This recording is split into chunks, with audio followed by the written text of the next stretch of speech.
এখানে দেখো বন্ধুরা, কাতলা মাছটাকে নুন, টক দই আর গোলমরিচের গুঁড়ো দিয়ে মাখিয়ে রেখেছি। আর এখানে দুটো পাবদা দিয়েছি। আমার মেয়ে কাতলা মাছটা অতটা ভালো খায় না, মেখে আধা ঘন্টা হলো ম্যারিনেট করে রেখেছি।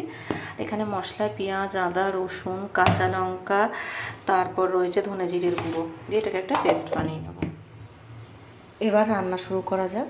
দিয়ে নেব প্রয়োজন মতন তেল, যে যেমন তেল খান। ফোড়নে দেব জিরে, শুকনো লঙ্কা, তেজপাতা, ফোড়ন ভাজা ভাজা।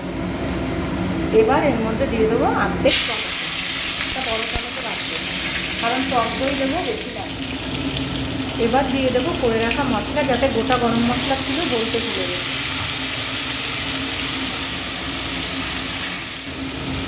মশলার বাটি দিয়ে দেবো একটু জল, দেবো হলুদের গুঁড়ো, দেবো লঙ্কার গুঁড়ো, দেবো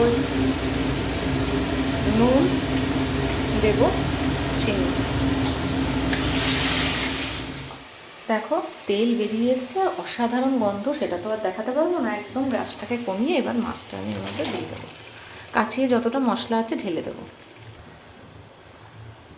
এবার এটাকে সুন্দর করে রোস্ট করে নেব। গ্যাসের ফ্লেম কিন্তু একদম কমানো আছে। সব কিছু অলমোস্ট দেয়াই আছে, আর কিছুই বাকি নেই। এবার এটাকে আমি হালকা আছে এটাকে রান্নাটা করব। একটু সময়টা বেশিক্ষণ করতে হবে, কারণটা হচ্ছে কাঁচা মাছ সেদ্ধ হবে, গন্ধটা যাবে, তারপর নামাবো। ঢাকা চাপা দিয়ে হালকা করে রান্না করতে থাকবো।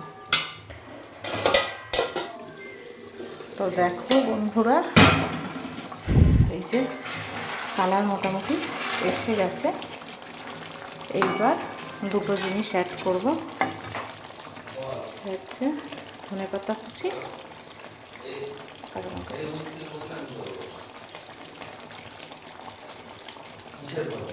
ঠিক আছে, এইবার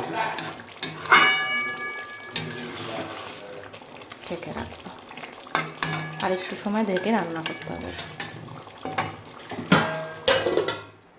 তো বন্ধুরা, ফাইনাল লুকটা দেখাবো, তার আগে ফ্ল্যাশ লাইটটা অফ করে দিয়েছি। জাস্ট কালারটা দেখো, দুর্দান্ত না? শুধু দুর্দান্ত দেখতে না, খেতেও সেই হয়েছে। কেমন লাগলো অবশ্যই কমেন্ট করে জানিও। ভালো লাগলে লাইক, কমেন্ট, শেয়ার করতে ভুলো না। টাটা বন্ধুরা।